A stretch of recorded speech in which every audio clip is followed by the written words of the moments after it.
नमस्कार दोस्तों, my universe studios में आपका स्वागत है। आप सभी ने हमारे पिछले उपन्यासों को जिस तरह अपना प्यार दिया, उसके लिए दिल से बहुत बहुत धन्यवाद। दोस्तों, हाल ही में हमने आपसे पूछा था कि अगली ऑडियो बुक आप कौन सी सुनना चाहते हैं और आपकी पसंद ने साफ फैसला सुनाया। सबसे ज्यादा वोट मिले सरकारी चाय के लिए को।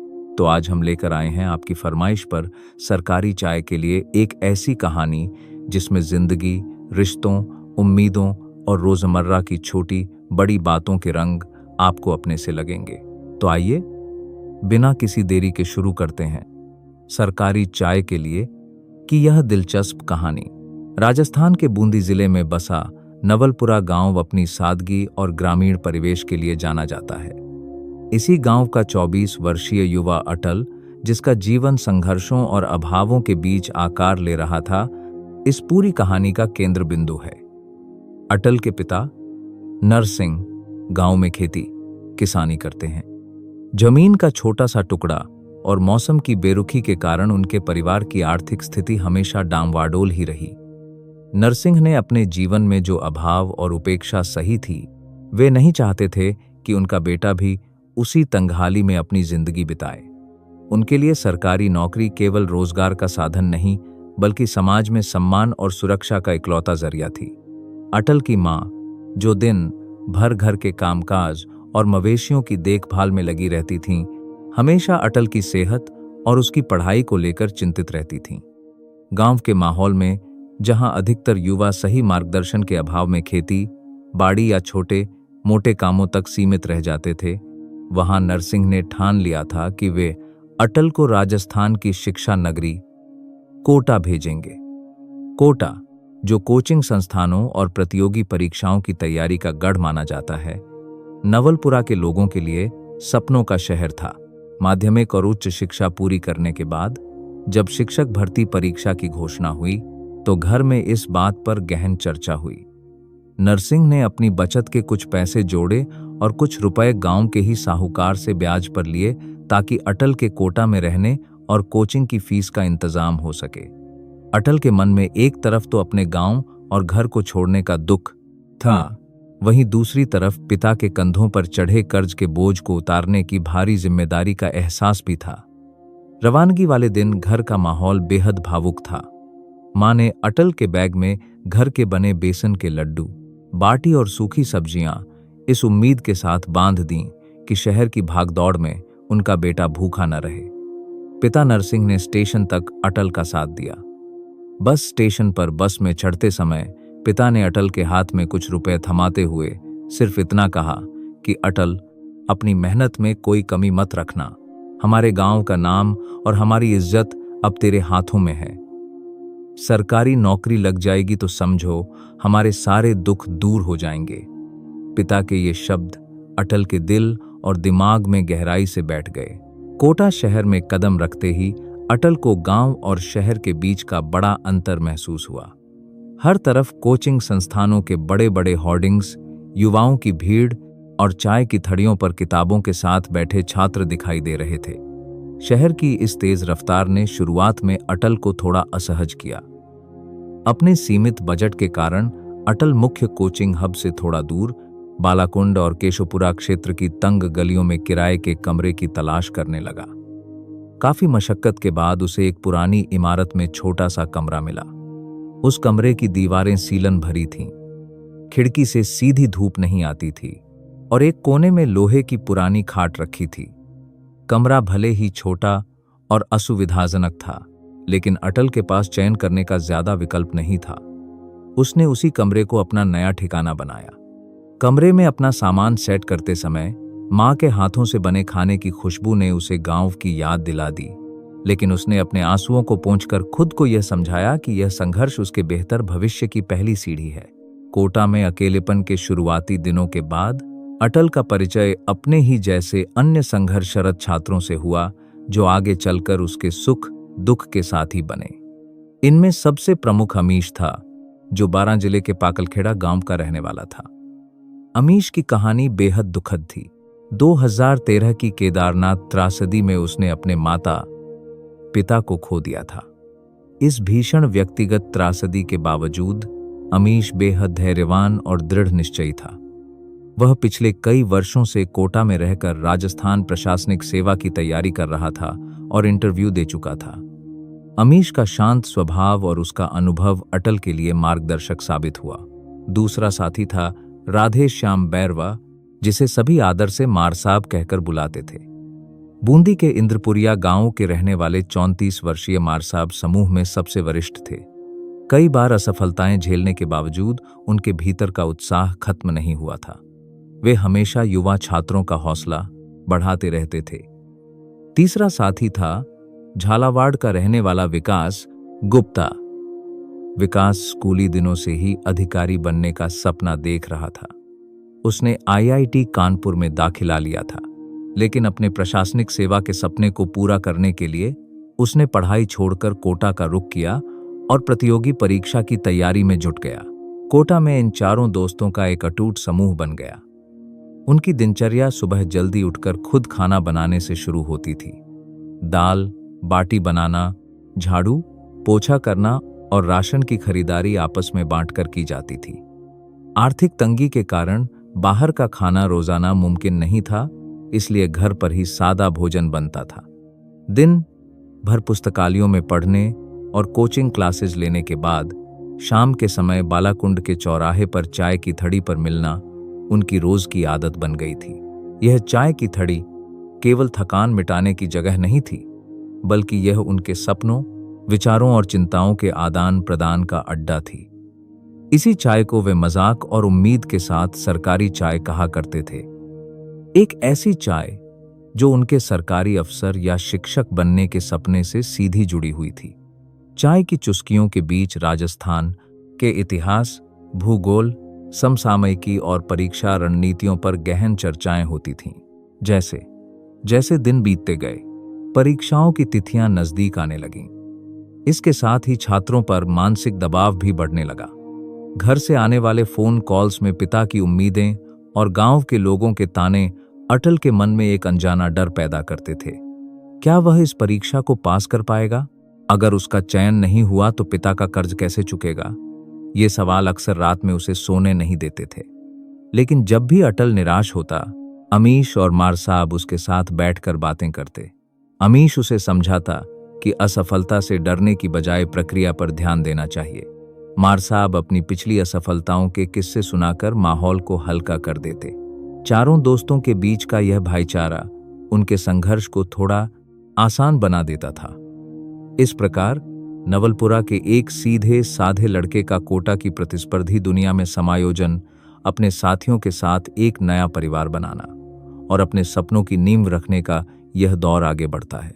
कोटा का केशोपुरा और बालाकुंड इलाका प्रतियोगिता की तैयारी करने वाले लड़कों के लिए सिर्फ एक जगह नहीं था, बल्कि सपनों और अनिश्चितताओं के बीच झूलती एक अलग ही दुनिया थी।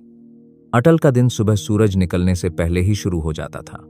लोहे की खाट की चरमराहट और पड़ोस के कमरे से आती किताबों के पन्ने पलटने की आवाजें अलार्म का काम करती थीं। नहाने धोने के बाद रसोई का मोर्चा संभालना पड़ता था, जहां गैस चूल्हे पर चढ़ी चाय की केतली से उठती भाप कमरे की नमी को कुछ देर के लिए दूर कर देती थी। अटल, अमीश, मार साहब और विकास चारों ने अपने अपने काम बांट रखे थे। कोई सब्जी काटता तो कोई आटा गूंथता। बाहर होटल में खाना खाना उनके बजट से बाहर था, इसलिए सुबह का खाना खुद बनाकर ही कोचिंग या लाइब्रेरी के लिए निकलना पड़ता था। लाइब्रेरी के शांत माहौल में जब अटल बैठता तो उसके सामने किताबों के पन्ने खुले होते, लेकिन मन में गांव की तस्वीरें तैरने लगती थीं। पिता नरसिंह का वह चेहरा बार बार याद आता, जब वे खेत की मेड़ पर बैठकर आसमान की तरफ देखते थे कि कब बारिश होगी और कब फसल अच्छी होगी। साहूकार से लिया गया कर्ज, जिसकी किश्तें हर महीने पिता के कंधों को और झुका देती थीं, अटल के दिमाग में एक लगातार टिक टिक करती घड़ी की तरह बजता रहता था। हर हफ्ते जब घर से फोन आता तो पिता का पहला सवाल यही होता कि पढ़ाई कैसी चल रही है और खाना सही से खा रहा है या नहीं। अटल हमेशा मुस्कुराकर जवाब देता कि सब ठीक है, लेकिन फोन काटने के बाद छाती में एक भारीपन छा जाता था। कोचिंग की कक्षाओं का माहौल भी कम तनावपूर्ण नहीं था। बड़ी बड़ी क्लासरूम्स में सैकड़ों बच्चे बैठते थे, जहां हर टेस्ट के बाद लगने वाली मेरिट लिस्ट छात्रों के आत्म विश्वास को या तो बढ़ा देती थी या पूरी तरह तोड़ देती थी। अटल जब पहली बार टेस्ट सीरीज में शामिल हुआ तो उसकी रैंक देखकर वह काफी हताश हो गया। गांव के स्कूल, कॉलेज में हमेशा अव्वल रहने वाले अटल को एहसास हुआ कि यहां प्रतिस्पर्धा किस स्तर की है। इस हताशा के क्षणों में अमीश उसका सबसे बड़ा सहारा बनता था। अमीश का जीवन पहले ही एक बहुत बड़ी त्रासदी से गुजर चुका था। 2013 में केदारनाथ में आई जल प्रलय में उसने अपने पूरे परिवार को खो दिया था। उस भयंकर हादसे के बाद अमीश के पास जीवन में केवल उसका लक्ष्य बचा था, RIS अधिकारी बनना। वह अक्सर अटल से कहता था कि जीवन में आने वाली असफलताएं केवल यह देखने आती हैं कि इंसान के भीतर रुकने का इरादा है या आगे बढ़ने का। अमीश की यही परिपक्वता और ठहराव पूरे कमरे के माहौल को संतुलित रखता था। वह कई बार RIS का इंटरव्यू दे चुका था और इस बार अंतिम परिणाम की प्रतीक्षा कर रहा था। वहीं दूसरी ओर मारसाब थे, जो उम्र में सबसे बड़े होने के कारण सभी के लिए बड़े भाई जैसे थे। मारसाब का कई बार चयन होते रह गया था, लेकिन उनके चेहरे की मुस्कान कभी फीकी नहीं पड़ती थी। वे अक्सर अपनी पुरानी असफलताओं पर खुद ही मजाक बना लेते थे ताकि माहौल हल्का रहे। जब भी रात को पढ़ाई करते करते अटल का मन हताश होता, मारसाब अपनी पुरानी डायरी निकालकर शेरो शायरी या गांव के किस्से सुनाने लगते। मारसाब का मानना था कि सरकारी नौकरी हासिल करना एक लंबी दौड़ है, जहां रफ्तार से ज्यादा जरूरी टिके रहना है। विकास गुप्ता का अंदाज इन सब से बिल्कुल अलग था। IIT कानपुर जैसे प्रतिष्ठित संस्थान की पढ़ाई छोड़कर प्रशासन में जाने का सपना लेकर आया। विकास स्वभाव से थोड़ा आक्रामक और बेहद महत्वाकांक्षी था। वह दिन में 14 घंटे पढ़ाई करता था। उसका मानना था कि अगर किसी काम में हाथ डाला है तो उसमें शीर्ष पर पहुंचना ही एकमात्र विकल्प है। चारों दोस्तों की यह अलग अलग सोच और पृष्ठभूमि उनके छोटे से कमरे में एक अनोखा तालमेल बनाती थी। शाम को बालाकुंड चौराहे पर चाय की दुकान पर जुटना उनकी दिनचर्या का सबसे अहम हिस्सा था। दिन भर की थकान, तनाव और पढ़ाई की ऊब उस चाय की चुस्की के साथ बह जाती थी। वे उस चाय को सरकारी चाय कहते थे। उस थड़ी पर राजस्थान के भूगोल, इतिहास और राजनीति से लेकर देश दुनिया की घटनाओं पर गर्मागर्म बहसें होती थीं। कई बार चाय ठंडी हो जाती, लेकिन उनकी चर्चा खत्म नहीं होती थी। उस दुकान का चायवाला भी उन्हें अच्छी तरह पहचानने लगा था और जानता था कि ये लड़के जब तक अपनी मंजिल तक नहीं पहुंचेंगे, तब तक इस थड़ी का चक्कर लगाना बंद नहीं करेंगे। धीरे धीरे शिक्षक भर्ती परीक्षा का समय पास आने लगा। परीक्षा की तारीख जैसे जैसे नजदीक आ रही थी, कोटा के गलियारों में एक अजीब सा सन्नाटा और घबराहट फैलने लगी थी। हॉस्टलों और कमरों के चिराग देर रात तक जलते रहते थे। अटल ने भी अपनी पढ़ाई के घंटे बढ़ा दिए थे। उसने अपने कमरे की दीवार पर परीक्षा की तारीख का उल्टा कैलेंडर टांग रखा था, जिससे हर बीतता दिन उसे अपनी जिम्मेदारी का एहसास कराता। इसी बीच घर से खबर आई कि गांव में बारिश न होने के कारण फसल खराब हो गई है और पिता को फिर से कर्ज लेना पड़ा है। इस खबर ने अटल को अंदर तक हिलाकर रख दिया। उस रात वह सो नहीं सका। उसे लगा कि यदि इस बार उसका चयन नहीं हुआ तो उसका परिवार पूरी तरह बिखर जाएगा। असफलता का यह डर उसके मन में गहराता जा रहा था। लेकिन अगली ही सुबह जब उसने अमीश और मारसाब को मुस्कुराते हुए अपनी किताबों में लीन देखा, तो उसने अपने आंसू पोंछे और एक बार फिर अपनी किताबों की ओर कदम बढ़ा दिए। संघर्ष की यह राह लंबी थी, लेकिन उम्मीद का दिया अभी भी जल रहा था। शिक्षक भर्ती परीक्षा का दिन जैसे जैसे करीब आ रहा था, कोटा शहर की हवा में एक अजीब सा तनाव और घबराहट तैरने लगी थी। केशोपुरा और बालाकुंड की तंग गलियों में देर रात तक जलने वाली पीली लाइटें इस बात की गवाही दे रही थीं कि हजारों युवा अपने भविष्य की बाजी लगाने के लिए अंतिम तैयारी में जुटे हैं। अटल के लिए यह समय केवल एक परीक्षा की तैयारी का नहीं था, बल्कि उसके परिवार के अस्तित्व और पिता के स्वाभिमान की परीक्षा का दौर था। कमरे की दीवारों पर चिपके हुए नोट्स, राजस्थान के मानचित्र और तिथियों के चार्ट अब अटल के मानसिक दबाव को और बढ़ा रहे थे। हर सुबह जब अटल सोकर उठता तो उसके मन में पहला विचार यही आता कि यदि इस बार उसका नाम मेरिट सूची में नहीं आया तो वह नवलपुरा वापस किस मुंह से जाएगा। पिता नरसिंह की झुकी हुई पीठ और गांव के साहूकार की तीखी नजरें उसे रात भर सोने नहीं देती थीं। इस मानसिक तनाव का असर अटल के स्वास्थ्य पर भी दिखने लगा था। उसकी भूख कम हो गई थी और चेहरे पर निरंतर एक चिंता छाई रहती थी। ऐसे समय में कमरे के बाकी साथियों का साथ अटल के लिए किसी ढाल से कम नहीं था। एक शाम जब अटल अपनी मेज पर सिर रखे हताश बैठा था तो अमीश उसके पास आया और उसने अटल के कंधे पर हाथ रखा। अमीश ने अपने जीवन के उस काले पन्ने को याद किया जब 2013 की केदारनाथ त्रासदी में उसने एक ही पल में अपने माता, पिता और पूरे परिवार को खो दिया था। अमीश ने बेहद शांत और गंभीर स्वर में अटल से कहा कि जीवन में सबसे बड़ा नुकसान किसी परीक्षा में असफल होना नहीं होता, बल्कि खुद पर से भरोसा खो देना होता है। उसने अटल को समझाया कि जब इंसान के पास खोने के लिए कुछ नहीं बचता तो उसके पास पाने के लिए पूरा आसमान होता है। परीक्षा एक पड़ाव है, जीवन का अंतिम छोर नहीं। अमीश की इस बात ने अटल के भीतर बुझ रही उम्मीद की लौ को फिर से सुलगा दिया। उधर मारसाब का अपना ही तरीका था। जब भी कमरे में पढ़ाई का तनाव चरम पर पहुंचता, मारसाब चाय का सस्पेन चढ़ा देते और अपनी पुरानी असफलताओं के किस्से हंसते हंसते सुनाने लगते। मारसाब अक्सर कहते कि सरकारी नौकरी की तैयारी करने वाला छात्र किसी साधु से कम नहीं होता, जिसे धैर्य की भट्ठी में तपकर कुंदन बनना पड़ता है। मारसाब की यह सहजता और उनका अनुभव अटल, विकास और अमीश तीनों के लिए किसी टॉनिक की तरह काम करता था। विकास गुप्ता की दिनचर्या इस दौरान और सख्त हो गई थी। वह सुबह 4 बजे उठकर पढ़ाई में जुट जाता और रात को देर तक अपने नोट्स रिवाइज करता। विकास का मानना था कि परीक्षा में सफलता का कोई छोटा रास्ता नहीं होता, केवल निरंतर अभ्यास और सही रणनीति ही इंसान को भीड़ से अलग बनाती है। विकास और अटल अक्सर देर रात तक एक दूसरे से प्रश्न पूछते और राजस्थान के इतिहास, कला, संस्कृति तथा भूगोल के कठिन विषयों पर चर्चा करते। परीक्षा से ठीक 5 दिन पहले कोटा के मौसम में अचानक बदलाव आया। तेज बारिश और हवाओं के कारण इलाके की बिजली गुल हो गई। पूरे केशोपुरा में अंधेरा छा गया। ऐसे माहौल में जहां कई छात्र पढ़ाई रुकने से परेशान हो गए, वहीं अटल और उसके दोस्तों ने मोमबत्तियां और इमरजेंसी लाइटें जला लीं। मोमबत्ती की मध्यम रोशनी में चारों दोस्त एक ही मेज के चारों ओर बैठकर पढ़ाई करते रहे। वह दृश्य केवल 4 लड़कों की पढ़ाई का नहीं था, बल्कि अंधेरे से लड़ती हुई 4 जिंदगियों की उम्मीद का प्रतीक था। इसी दौरान अटल के पास उसके गांव नवलपुरा से मां का फोन आया। मां की आवाज में हमेशा की तरह चिंता और दुलार था। उन्होंने अटल से कहा कि चाहे जो भी परिणाम हो, वह अपनी सेहत का ध्यान रखे। मां ने बताया कि उन्होंने गांव के मंदिर में अटल की सफलता के लिए मन्नत मांगी है।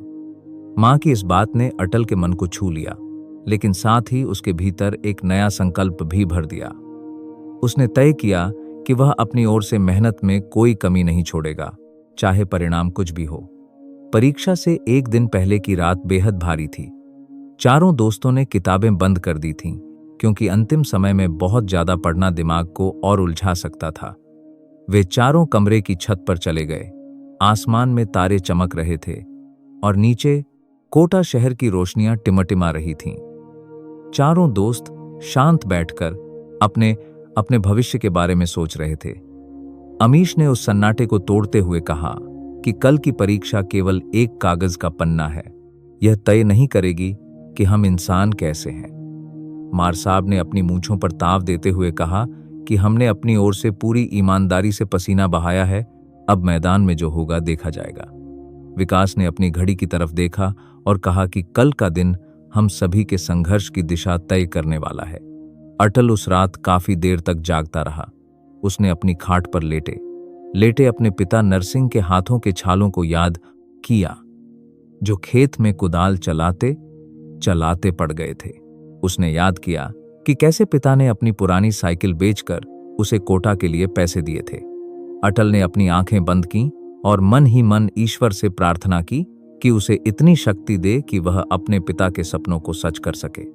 अगली सुबह सूरज की पहली किरण के साथ ही परीक्षा का दिन आ गया। अटल ने अपने माता पिता के चरणों का ध्यान किया, मार साहब और अमीश का आशीर्वाद लिया और अपना प्रवेश पत्र तथा पेन उठाकर परीक्षा केंद्र की ओर कदम बढ़ा दिए। कोटा की सड़कों पर हजारों छात्र अपने अपने परीक्षा केंद्रों की ओर बढ़ रहे थे। अटल के चेहरे पर अब डर या घबराहट नहीं थी, बल्कि एक अजीब सी शांति और आत्मविश्वास था। वह जानता था कि इस परीक्षा कक्ष के भीतर उसे न केवल अपने प्रश्नों के उत्तर देने हैं, बल्कि नवलपुरा की उस माटी और अपने पिता के त्याग को भी सही साबित करना है। परीक्षा केंद्र के मुख्य द्वार पर पहुंचकर अटल ने एक लंबी सांस ली, पीछे मुड़कर कोटा शहर की ओर देखा और फिर अपने कदम केंद्र के भीतर बढ़ा दिए। संघर्ष का एक अध्याय यहां समाप्त हो रहा था और एक नया अध्याय शुरू होने जा रहा था, जिसकी दिशा इस परीक्षा के परिणाम पर टिकी हुई थी। शिक्षक भर्ती परीक्षा समाप्त होने के बाद कोटा शहर के माहौल में फैला खिंचाव कुछ कम हुआ, लेकिन संघर्षरत छात्रों की मानसिक चिंता का अंत नहीं हुआ। परीक्षा हॉल से बाहर निकलते ही अटल ने राहत की एक लंबी सांस ली। प्रश्न पत्र में अधिकांश सवाल वही आए थे जिनकी उसने और उसके दोस्तों ने रात भर जागकर केशोपुरा के छोटे से कमरे में तैयारी की थी। लेकिन जैसे ही छात्र परीक्षा केंद्र से बाहर सड़कों पर उमड़े, हर मोड़ और थड़ी पर उत्तर कुंजी मिलाने का दौर शुरू हो गया। किसी का एक सवाल गलत हो रहा था तो किसी की नेगेटिव मार्किंग का गणित बिगड़ रहा था। अटल चुपचाप अपने कमरे की ओर लौट आया, जहां अमीश, मार साहब और विकास पहले से ही उसका इंतजार कर रहे थे। कमरे में पहुंचते ही चारों दोस्तों ने उत्तरों का मिलान किया।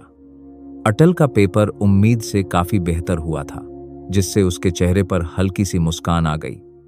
मार साहब ने उसकी पीठ थपथपाते हुए कहा कि नवलपुरा का यह लड़का इस बार जरूर बाजी मारेगा। लेकिन परीक्षा खत्म होने का मतलब तनाव का खत्म होना नहीं था। अब परिणाम का एक नया और लंबा इंतजार शुरू हो चुका था।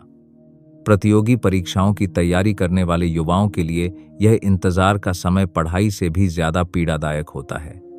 जब तक अंतिम परिणाम घोषित न हो जाए, तब तक न तो खुशियां पूरी तरह मनाई जा सकती हैं और न ही भविष्य की योजनाएं बनाई जा सकती हैं। इसी बीच अमीश के राजस्थान प्रशासनिक सेवा RIS के अंतिम परिणाम घोषित होने की तारीख नजदीक आने लगी। अमीश के जीवन में यह पड़ाव बेहद अहम था। केदारनाथ की आपदा में अपने माता पिता को खोने के बाद उसने अपनी पूरी जिंदगी इस एक सपने को साकार करने में झोंक दी थी। वह पिछले कई सालों से कोटा के इसी छोटे से कमरे में रहकर पढ़ाई कर रहा था। उस शाम जब RIS का अंतिम परिणाम राजस्थान लोक सेवा आयोग की वेबसाइट पर अपलोड हुआ, तो चारों दोस्तों के दिल की धड़कनें तेज थीं। विकास अपने लैपटॉप पर वेबसाइट खोलने की कोशिश कर रहा था, लेकिन सर्वर डाउन होने के कारण पेज बार बार एरर दिखा रहा था।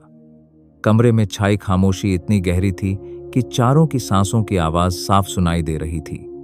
अंततः वेबसाइट खुली और विकास ने तेजी से रोल नंबर की सूची में अमीश का रोल नंबर तलाशना शुरू किया।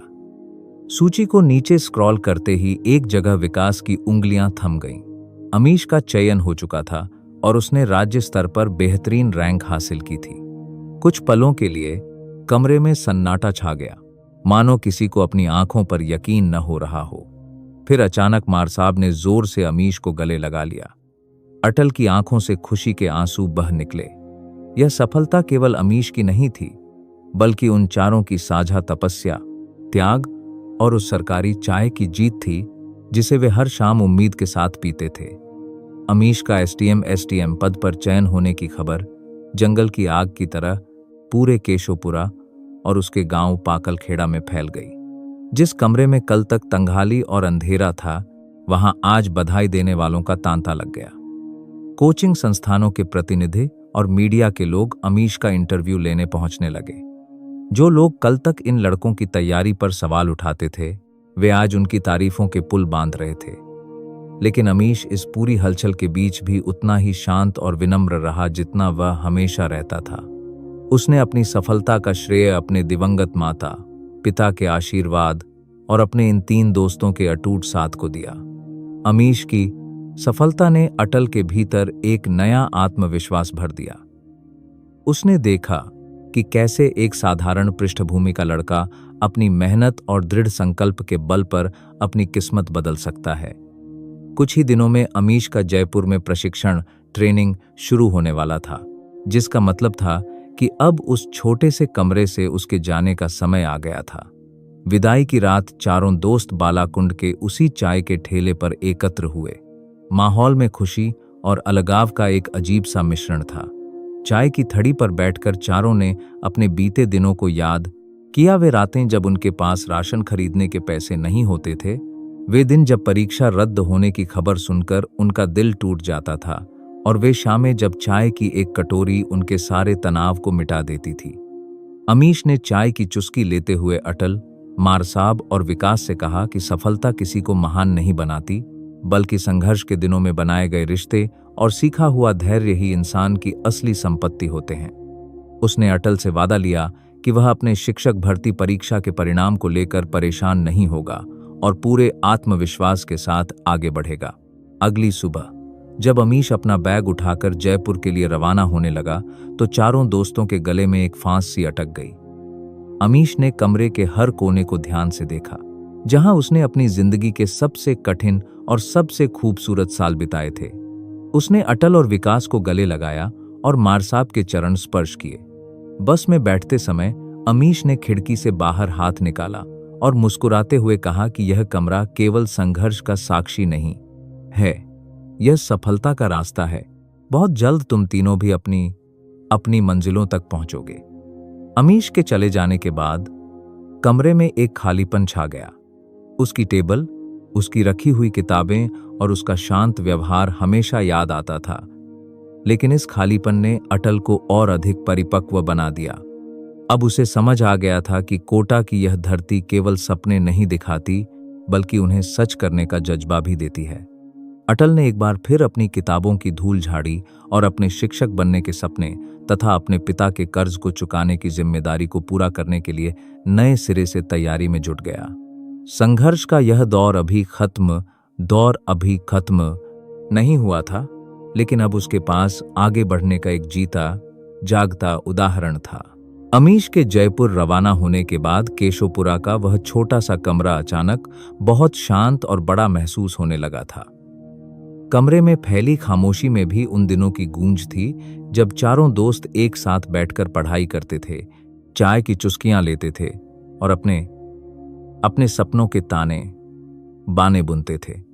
लेकिन जिंदगी ठहरती नहीं है, और कोटा की प्रतिस्पर्धी दुनिया में किसी को ठहरने की अनुमति भी नहीं मिलती। अटल, मारसाब और विकास ने अमीश की सफलता को अपनी प्रेरणा बनाया और अपने अपने लक्ष्यों की ओर ध्यान केंद्रित करने का प्रयास करने लगे। अटल का पूरा ध्यान अब शिक्षक भर्ती परीक्षा के परिणाम पर टिका हुआ था। परिणाम की संभावित तारीखें जैसे जैसे पास आ रही थीं, अटल के दिल की धड़कनें तेज होती जा रही थीं। गांव से जब भी पिता नरसिंह का फोन आता, तो उनकी आवाज में छिपी उम्मीद अटल के मन के बोझ को बढ़ा देती थी। गांव में हर कोई यही पूछ रहा था कि नरसिंह के बेटे का क्या हुआ, क्या उसकी सरकारी नौकरी लग गई। गांव के माहौल में यह धारणा बहुत गहरी थी कि अगर लड़का कोटा गया है तो नौकरी लगकर ही लौटेगा। पिता की लाचारी और साहूकार के बढ़ते दबाव की बातें भले ही वे अटल से छिपाने की कोशिश करते, लेकिन अटल उनकी बातें सुनकर सब समझ जाता था। परिणाम का यह इंतजार केवल अटल के लिए ही नहीं, बल्कि मारसाब के लिए भी इम्तिहान का समय था। मारसाब ने हाल ही में वरिष्ठ अध्यापक परीक्षा का इंटरव्यू दिया था। 34 वर्ष की उम्र में मारसाब के लिए यह परीक्षा केवल एक नौकरी पाने का साधन नहीं थी, बल्कि समाज में अपनी उपयोगिता और अस्तित्व को साबित करने की अंतिम लड़ाई थी। उनके चेहरे पर अक्सर एक गंभीर विचारशीलता दिखाई देने लगी थी। कई वर्षों की लगातार विफलताओं ने उनके भीतर एक गहरा अनुभव तो भर दिया था, लेकिन साथ ही एक अनजाना डर भी पैदा कर दिया था कि अगर इस बार भी नहीं हुआ तो क्या होगा। इसी दौरान एक दिन केशोपुरा के मौसम ने रुख बदला। आसमान में घने काले बादल घिर आए और मूसलाधार बारिश होने लगी। बारिश के कारण शहर की बिजली ठप हो गई और चारों तरफ पानी भर गया। उनके सीलन भरे कमरे की छत से पानी टपकने लगा। अटल और मारसाब ने तुरंत अपनी किताबों और नोट्स को बचाने के लिए उन्हें प्लास्टिक की थैलियों में लपेटा और खाट के नीचे सुरक्षित स्थान पर रखा। उस अंधेरे कमरे में टपकते पानी की टप-टप आवाज के बीच विकास ने एक मोमबत्ती जलाई। तीनों दोस्त मोमबत्ती के चारों ओर बैठ गए।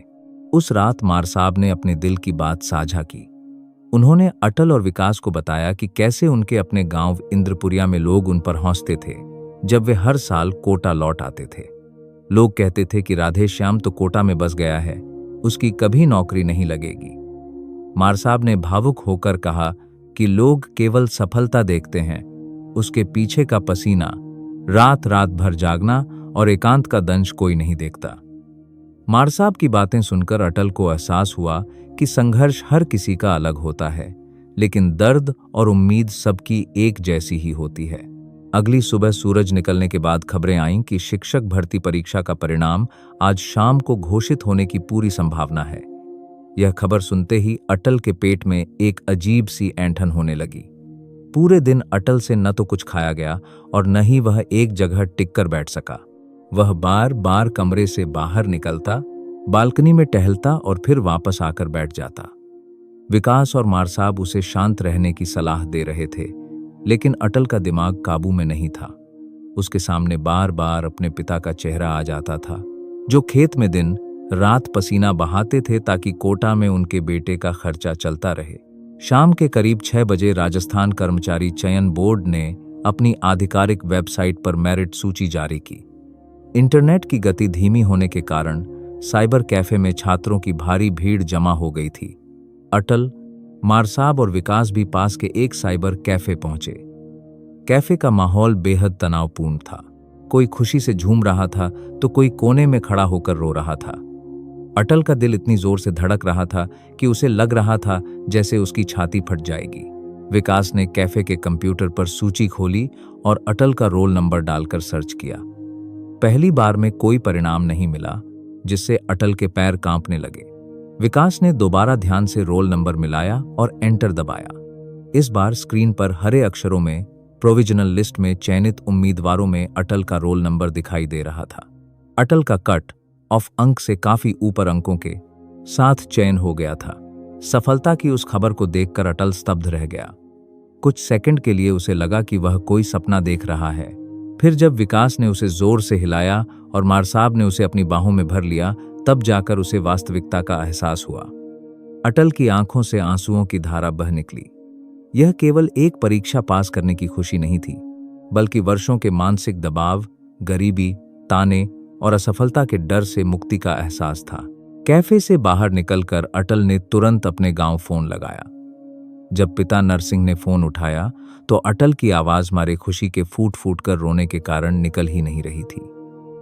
उसने बस इतना कहा, पिताजी, मैं पास हो गया, मेरी नौकरी लग गई। फोन के दूसरे छोर पर कुछ पलों के लिए पूरी तरह खामोशी छा गई। फिर अटल को अपने पिता के सिसकने की आवाज सुनाई दी। वह कठोर इंसान, जिसने जीवन में कभी किसी के सामने अपने आंसू नहीं बहाए थे, आज अपने बेटे की सफलता की खबर सुनकर बच्चों की तरह रो रहा था। मां ने फोन लिया और अटल को ढेर सारा आशीर्वाद दिया। पूरा नवलपुरा गांव इस खबर से झूम उठा था।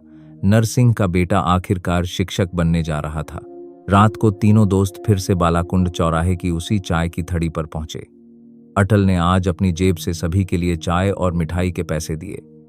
चाय की चुस्की लेते हुए अटल ने महसूस किया कि यह सरकारी चाय अब केवल एक सपना नहीं रही थी, बल्कि उसके कड़े परिश्रम और त्याग का परिणाम बनकर उसके सामने थी। मार साहब ने अटल की पीठ थपथपाते हुए कहा कि यह तो बस शुरुआत है।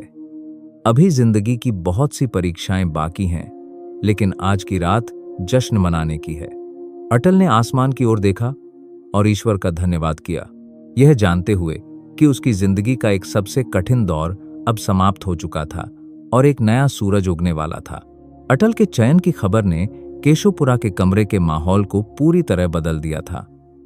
खुशी और राहत की एक लहर पूरे माहौल में तैर रही थी, लेकिन इसके साथ ही एक गहरा बदलाव भी दस्तक दे रहा था।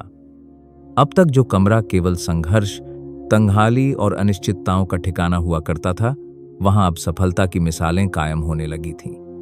पहले अमीश का प्रशासनिक सेवा में चयन और अब अटल का शिक्षक भर्ती परीक्षा में सफलता पाना, इन दो घटनाओं ने साबित कर दिया था कि मेहनत और निरंतरता कभी बेकार नहीं जाती।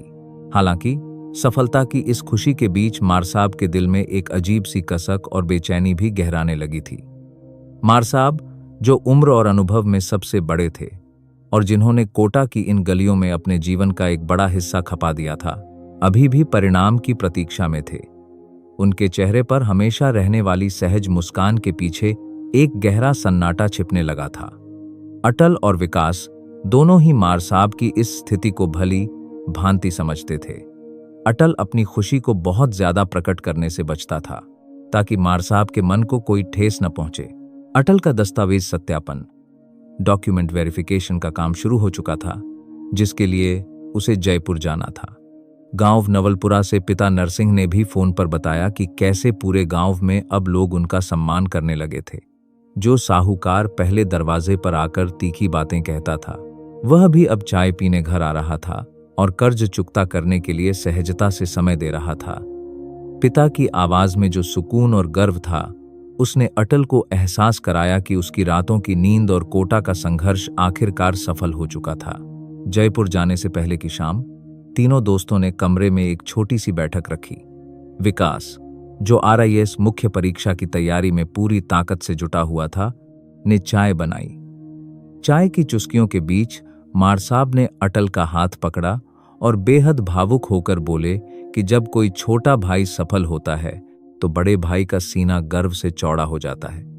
मार साहब ने कहा कि कोटा में कई लोग आते हैं, लेकिन जो अपनी माटी की महक और अपने माता पिता के आंसुओं को याद रखते हैं, वे कभी असफल नहीं होते। उसी रात मार साहब के वरिष्ठ अध्यापक परीक्षा का परिणाम भी घोषित होना था। रात के करीब 11 बजे, जब पूरा शहर सो रहा था, तीनों दोस्त फिर से कंप्यूटर स्क्रीन के सामने बैठे थे। सर्वर की धीमी गति के कारण पेज खुलने में समय लग रहा था। मार साहब के हाथ हल्के से कांप रहे थे।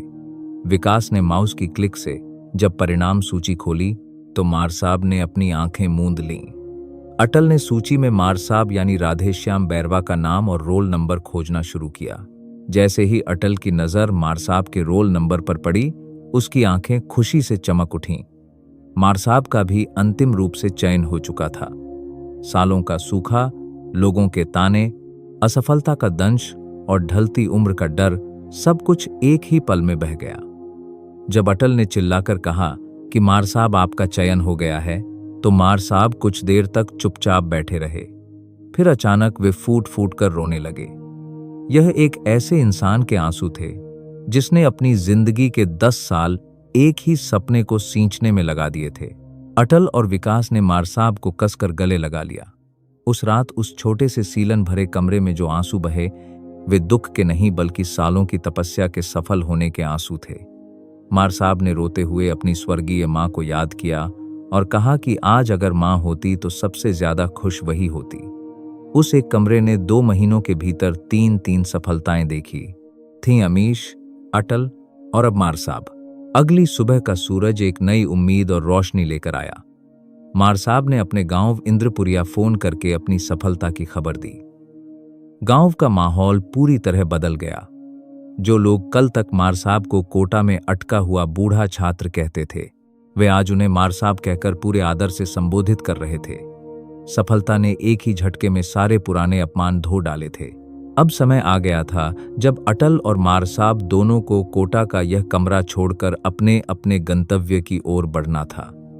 सामान समेटते समय कमरे का हर एक कोना अपनी कहानी बयां कर रहा था। वह दीवार जहां नोट्स चिपके थे, वह कोना जहां गैस सिलेंडर रखा था और वह खिड़की जहां से बाहर का रास्ता दिखता था। सामान की पैकिंग के दौरान विकास अकेला पड़ रहा था, क्योंकि अब उस कमरे में केवल वही रहने वाला था। अटल ने विकास के कंधे पर हाथ रखा और कहा कि यह कमरा बेहद शुभ है। यहां से जो भी गया है वह अपनी मंजिल पाकर ही गया है। अब अगला नंबर विकास तुम्हारा ही है। विकास ने मुस्कुराते हुए हां में सिर हिलाया। उसने कहा कि तुम दोनों की सफलता ने उसके इरादों को और मजबूत कर दिया है। रवानगी की दोपहर, चारों दोस्तों में से 3 अब अपनी नौकरियों और नए जीवन की ओर कदम बढ़ा रहे थे।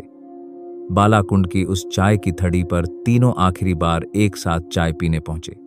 थड़ी वाले ने भी उन्हें मुफ्त में चाय पिलाई और कहा कि ऐसे लड़कों को चाय पिलाना उसके लिए गर्व की बात है। उस चाय की मिठास में संघर्ष की कड़वाहट पर मिली जीत का स्वाद था।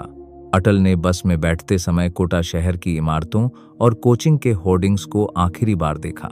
उसे एहसास हुआ कि कोटा केवल एक शहर नहीं है, यह लाखों सपनों की प्रयोगशाला है, जहां कुछ टूटते हैं तो कुछ बहुत मजबूती से गढ़े जाते हैं। उसने इस शहर को मन ही मन धन्यवाद दिया, जिसने उसे एक साधारण लड़के से एक जिम्मेदार इंसान और शिक्षक बना दिया था। बस आगे बढ़ रही थी और अटल का मन नवलपुरा की माटी और अपनी नई जिम्मेदारी की ओर दौड़ रहा था। जयपुर में दस्तावेज, सत्यापन और प्रशिक्षण प्रक्रिया के दौर ने अटल के जीवन में एक नया अध्याय खोल दिया था। कोटा की तंग गलियों और सीलन भरे कमरे से निकलकर जब वह जयपुर के भव्य प्रशासनिक भवनों के सामने खड़ा हुआ, तो उसे अपनी यात्रा पर गर्व महसूस हुआ। वह लड़का जो कभी किराए के पैसे बचाने के लिए किलोमीटर पैदल चलता था, आज सरकारी फाइलों में एक नियुक्त शिक्षक के रूप में अपना नाम दर्ज करवा रहा था। दस्तावेज सत्यापन के बाद अटल को कुछ दिनों की छुट्टी मिली और उसने तुरंत अपने गांव नवलपुरा लौटने का निर्णय लिया। इतने सालों बाद गांव लौटने का यह एहसास बेहद अलग था। जब बस नवलपुरा के मुख्य अड्डे पर रुकी, तो अटल ने देखा कि उसके पिता नरसिंह, गांव के कुछ बड़े बुजुर्ग और उसके बचपन के दोस्त उसका इंतजार कर रहे थे। जैसे ही अटल बस से नीचे उतरा, पिता नरसिंह ने आगे बढ़कर उसे गले लगा लिया। नरसिंह की आंखों से आंसू बह रहे थे, लेकिन इस बार ये आंसू लाचारी के नहीं, बल्कि गर्व और आत्म सम्मान के थे। गांव के लोगों ने अटल का स्वागत किसी नायक की तरह किया। जिस रास्ते से वह बचपन में टूटी चप्पलों में गुजरता था, आज उसी रास्ते पर लोग उसके सम्मान में खड़े थे। घर पहुंचने पर मां ने अटल की आरती उतारी और उसका माथा चूम लिया। मां के हाथों से बनी बाटी और चूरमा खाते समय अटल को महसूस हुआ कि दुनिया के सारे ऐशो आराम इस सादे ग्रामीण स्वाद के आगे फीके हैं। अगले ही दिन पिता नरसिंह ने अटल को साथ लिया और दोनों गांव के साहूकार के घर पहुंचे। साहूकार ने उनका स्वागत बहुत आदर सत्कार से किया। नरसिंह ने अपनी जेब से संभाले हुए पैसे निकाले और साहूकार के सामने रखकर सारा कर्ज चुकता कर दिया। उस पल नरसिंह के चेहरे पर जो राहत और स्वाभिमान का भाव आया, उसने अटल की सालों की मेहनत और मानसिक तनाव को एक झटके में सार्थक कर दिया। पिता के कंधों से साहूकार के कर्ज का भारी बोझ हमेशा हमेशा के लिए हट चुका था। गांव में कुछ दिन बिताने के बाद अटल को उसकी पहली पोस्टिंग का आदेश मिला।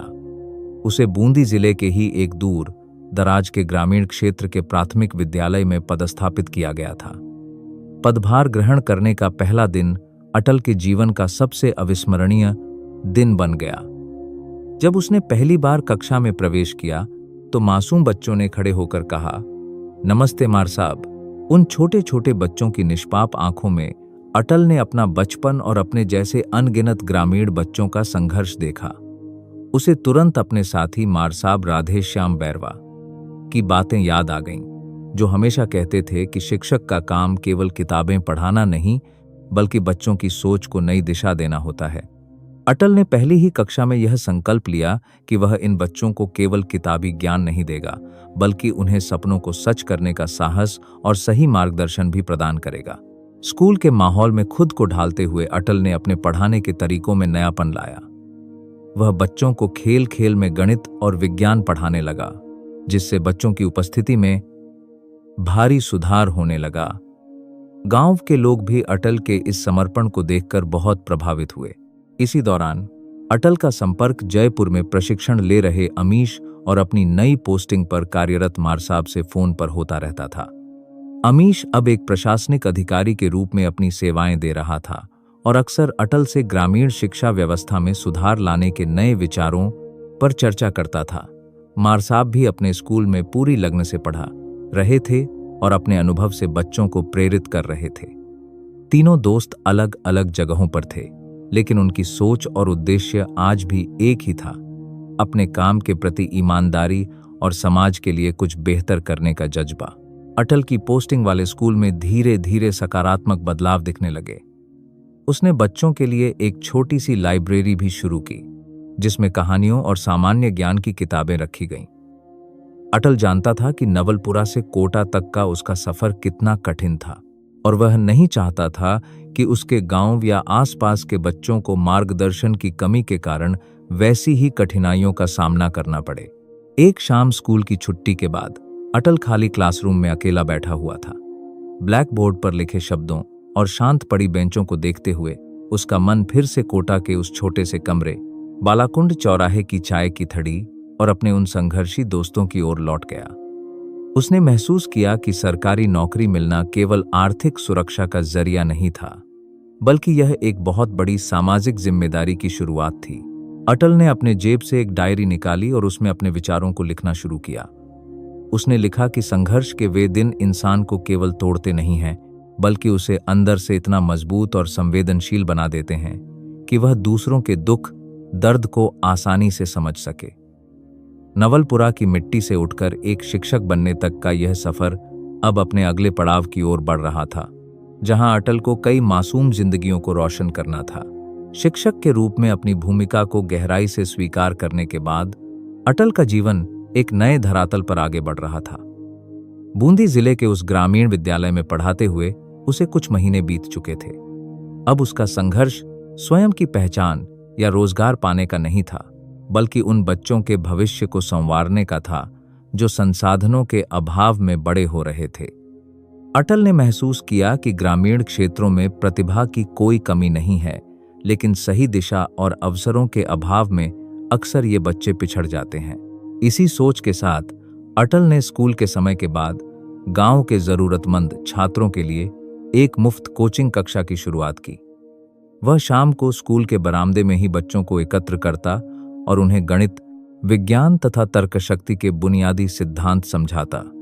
धीरे धीरे इस पहल की चर्चा आसपास के गांवों में भी फैलने लगी और अन्य स्कूलों के बच्चे भी अटल की शाम की कक्षाओं में शामिल होने लगे। गांव के लोग, जो पहले शिक्षा को केवल एक औपचारिकता मानते थे, अब अपने बच्चों की पढ़ाई में रुचि लेने लगे थे। उधर जयपुर में प्रशासनिक पद पर कार्यरत अमीश ने अटल की इस पहल के बारे में सुना तो उसने तुरंत संपर्क किया।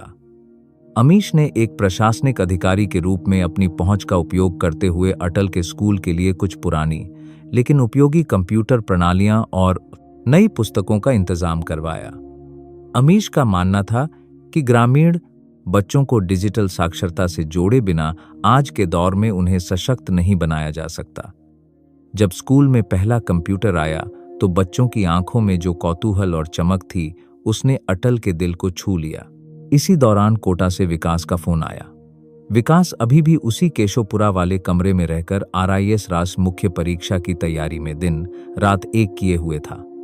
विकास ने बताया कि कमरे का सन्नाटा उसे अक्सर अटल, मारसाब और अमीश की याद दिलाता है, लेकिन वह इस अकेलेपन को अपनी ताकत बना रहा है। विकास का समर्पण देखकर अटल को विश्वास था कि बहुत जल्द उनका चौथा साथी भी अपनी मंजिल तक पहुंच जाएगा। चारों दोस्तों के बीच का यह अटूट रिश्ता दूरी बढ़ने के बावजूद और गहरा होता जा रहा था। उसी साल के अंत में अटल के जीवन में एक और बड़ा मोड़ आया जब उसकी मुलाकात रजनी शर्मा से हुई।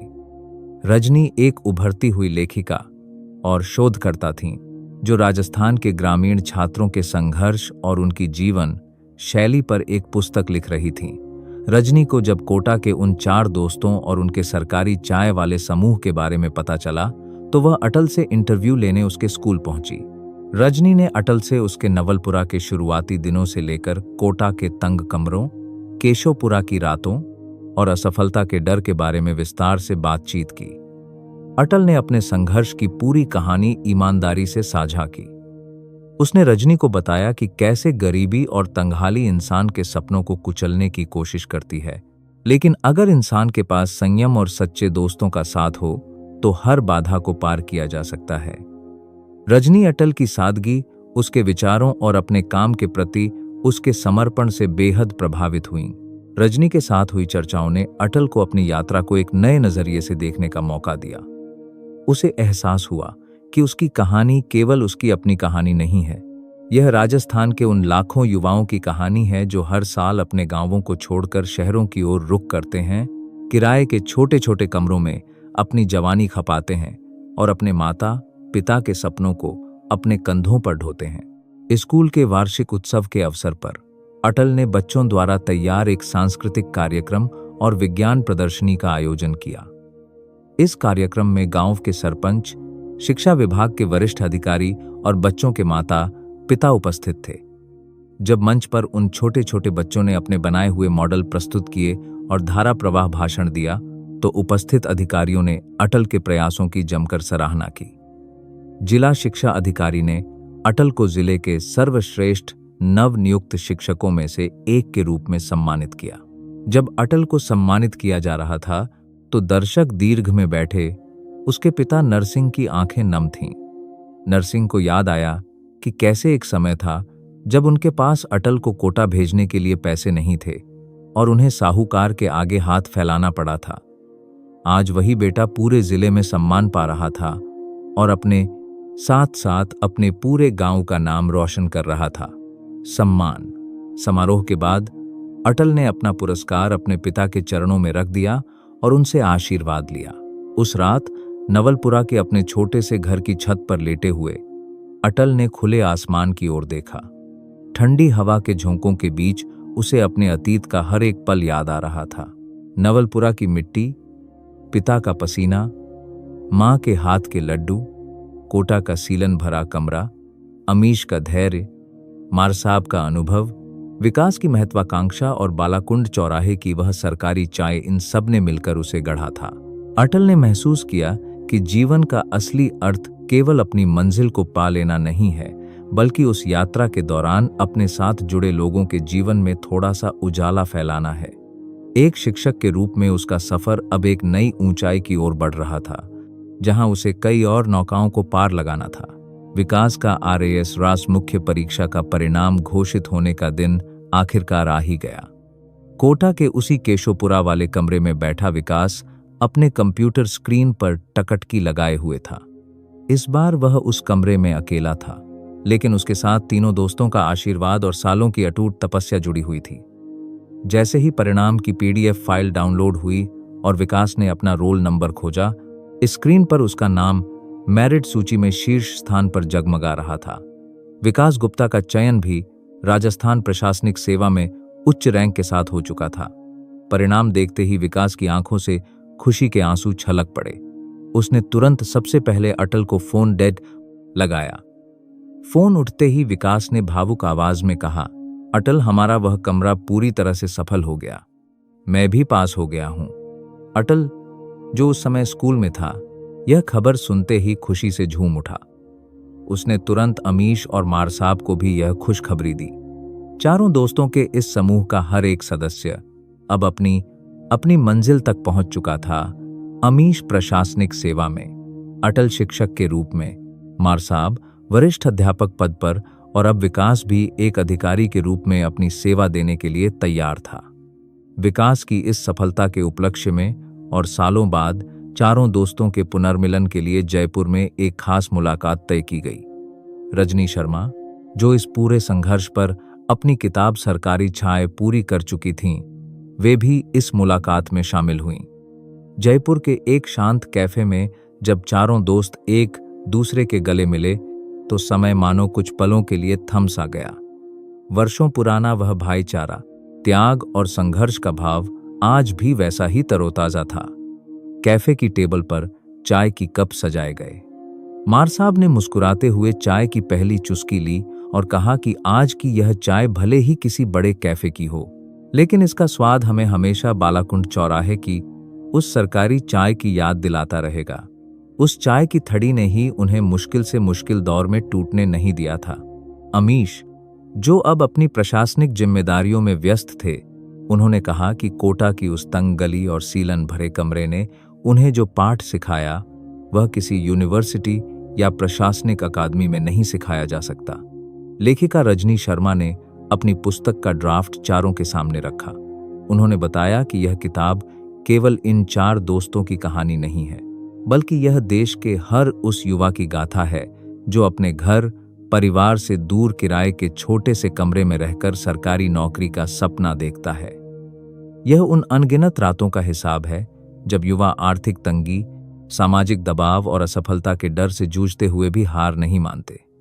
अटल ने पुस्तक के पन्नों को पलटते हुए महसूस किया कि कैसे एक सामान्य ग्रामीण पृष्ठभूमि का लड़का अपने पिता के सपनों को सच करने की राह पर निकलते हुए यहां तक पहुंचा। उसने अपने जीवन में आई हर चुनौती को याद किया, गांव से विदाई का वह भावुक क्षण, पिता के सिर पर कर्ज का बोझ, कोटा के पहले दिन का अकेलापन और फिर इन 3 सच्चे दोस्तों का मिलना जिन्होंने हर मोड़ पर उसका हौसला बढ़ाया। बातचीत के दौरान विकास ने साझा किया कि जब वह कमरे में अकेला रह गया था तो अटल की कही यह बात हमेशा उसके कानों में गूंजती थी कि यह कमरा शुभ है, यहां से कोई खाली हाथ नहीं लौटता। विकास ने स्वीकार किया कि दोस्तों की सफलता ने उसके भीतर कभी जलन या निराशा पैदा नहीं की, बल्कि उसने एक नई ऊर्जा और प्रेरणा का काम किया। शाम ढलने लगी थी और जयपुर की रोशनियां जगमगाने लगी थीं। चारों दोस्तों के चेहरे पर एक अजीब सा इत्मीनान और सुकून था। अब उनके सामने केवल अपनी नौकरी का दायित्व नहीं था, बल्कि समाज को वापस लौटाने का संकल्प भी था। अमीश और विकास ने प्रशासनिक स्तर पर ग्रामीण युवाओं के लिए मार्गदर्शन केंद्र स्थापित करने की योजना बनाई, जबकि अटल और मारसाब ने शिक्षा के क्षेत्र में जमीनी स्तर पर बदलाव लाने का प्रण लिया। इस पुनर्मिलन की रात ने चारों के भीतर यह विश्वास और गहरा कर दिया कि सच्ची दोस्ती और अटूट संकल्प के आगे परिस्थितियां हमेशा घुटने टेक देती हैं। सरकारी चाय केवल एक पेय पदार्थ नहीं थी, वह उनके सपनों का ईंधन, उनके संघर्ष की साथी और उनकी अटूट एकता का प्रतीक बन चुकी थी। इस तरह असफलता और अनिश्चितता के अंधेरे को चीरकर चारों दोस्तों ने सफलता के एक नए उजाले में कदम रख दिया था। समय का पहिया अपनी गति से घूमता रहा और सरकारी चाय की उस छोटी सी थड़ी से शुरू हुआ संघर्ष अब सफलता की एक खूबसूरत मिसाल बन चुका था। जयपुर के उस कैफे में बिताई गई शाम के बाद चारों दोस्त अपनी अपनी कर्मभूमि की ओर लौट चुके थे, लेकिन इस बार अंतर यह था कि उनके दिलों में अब किसी अनिश्चित भविष्य का डर नहीं था, बल्कि समाज के प्रति अपनी जिम्मेदारियों को पूरा करने की एक गहरी निष्ठा और संतुष्टि का भाव था। अटल की नियुक्ति जिस ग्रामीण विद्यालय में हुई थी, वहां अब एक बड़ा बदलाव नजर आने लगा था। अटल की मेहनत, मुफ्त कोचिंग कक्षाओं और बच्चों के प्रति उसके जुड़ाव ने पूरे गांव की सोच बदल दी थी। जिन परिवारों में पहले बच्चों को खेतों में काम करने या छोटी मोटी मजदूरी के लिए भेज दिया जाता था, अब वे माता पिता गर्व से अपने बच्चों को बस्ता थमाकर स्कूल भेजने लगे थे। अटल ने महसूस किया कि एक शिक्षक के रूप में उसका चयन केवल उसकी आजीविका का साधन नहीं था, बल्कि यह उस माटी का कर्ज चुकाने का अवसर था जिसने उसे गढ़ा था। अमीश ने जयपुर में अपनी प्रशासनिक प्राथमिकताओं में शिक्षा और कौशल विकास को शीर्ष पर रखा। वह जब भी दौरे पर निकलता तो आसपास के ग्रामीण स्कूलों का निरीक्षण जरूर करता और बच्चों से बातचीत करके उनका हौसला बढ़ाता। अमीश ने अपने स्तर पर प्रयास करके राज्य के कई दूर दराज के क्षेत्रों में डिजिटल लाइब्रेरी और प्रतियोगी परीक्षा मार्गदर्शन केंद्रों की शुरुआत करवाई। जब भी वह किसी संघर्षरत छात्र से मिलता तो उसे अपना और अपने दोस्तों के उस छोटे से केशवपुरा वाले कमरे का किस्सा जरूर सुनाता, ताकि युवाओं के भीतर निराशा की भावना न पनपने पाए। मारसाब राधे श्याम बैरवा भी अपने नए पद पर पूरी लगन से कार्य कर रहे थे। ढलती उम्र के पड़ाव में मिली इस सफलता ने उनके भीतर एक नई ऊर्जा भर दी थी। वे अपने स्कूल के बच्चों को न केवल पाठ्यक्रम की बातें पढ़ाते, बल्कि उन्हें जीवन के मूल्य, धैर्य और कभी न हार मानने का जज्बा भी सिखाते थे। मारसाब का मानना था कि असफलता इंसान को गिराने नहीं आती, बल्कि उसे और अधिक मजबूत बनाने आती है। स्कूल के बच्चे और साथी शिक्षक मारसाब का बेहद सम्मान करते थे और उनका अनुभव पूरे विद्यालय के लिए मार्गदर्शक बना हुआ था। दूसरी ओर विकास गुप्ता ने प्रशासनिक सेवा में शामिल होने के बाद अपनी कार्यशैली से सभी को प्रभावित किया। उसने युवाओं के लिए समय समय पर मार्गदर्शन सत्र, मेंटरशिप सेशंस आयोजित करना शुरू किया। विकास अक्सर उन छात्रों से मिलने कोटा जाता था जो अपने कमरों में एकाकीपन और मानसिक दबाव से जूझ रहे होते थे। विकास उन्हें समझाता कि प्रतियोगिता में केवल किताबें पढ़ना काफी नहीं होता, बल्कि सही रणनीति और सकारात्मक सोच ही अंतिम सफलता तक पहुंचाती है। इसी बीच लेखिका रजनी शर्मा की बहुप्रतीक्षित पुस्तक सरकारी चाय बाजार में प्रकाशित होकर सामने आई। इस किताब के विमोचन समारोह में चारों दोस्तों अमीश, अटल मारसाब और विकास को विशेष अतिथि के रूप में आमंत्रित किया गया। पुस्तक के मुख्य पृष्ठ पर कोटा के बालाकुंड चौराहे की वही चाय की थड़ी बनी हुई थी, जहां कभी ये चार युवा अपने सपनों के ताने बाने बुना करते थे।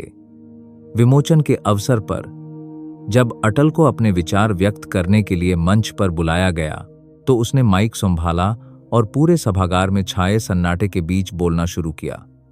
अटल ने कहा कि सरकारी चाय केवल 4 लड़कों की सफलता की कहानी नहीं है, बल्कि यह उन हजारों लाखों युवाओं की धड़कन है जो हर साल अपने गांव, माता पिता और अपनी पुरानी जिंदगी को छोड़कर अनजाने शहरों के छोटे छोटे कमरों में सपने देखने आते हैं। अटल ने कहा कि संघर्ष के दिन कठिन जरूर होते हैं, लेकिन वे इंसान के चरित्र का निर्माण करते हैं। अगर आपके पास ईमानदारी, कड़ा परिश्रम करने का जज्बा और बुरे समय में साथ खड़े रहने वाले सच्चे दोस्त हैं, तो दुनिया की कोई भी ताकत आपको आपकी मंजिल तक पहुंचने से नहीं रोक सकती। सभागार में बैठे दर्शकों ने अटल के इन विचारों का जोरदार तालियों से स्वागत किया। दर्शक दीर्घ की पहली पंक्ति में अटल के पिता नरसिंह और उसकी मां बैठी हुई थीं। अपने बेटे को इतने बड़े मंच पर बोलते देखकर नरसिंह की आंखों से खुशी के आंसू बह निकले। नरसिंह को याद आया कि कैसे एक समय में उन्होंने अपने बेटे को कोटा भेजने के लिए अपनी छोटी सी जमीन और घर के बर्तन तक गिरवी रखने की नौबत झेली थी, और आज वही बेटा देश भर के युवाओं के लिए प्रेरणा का स्रोत बन चुका था।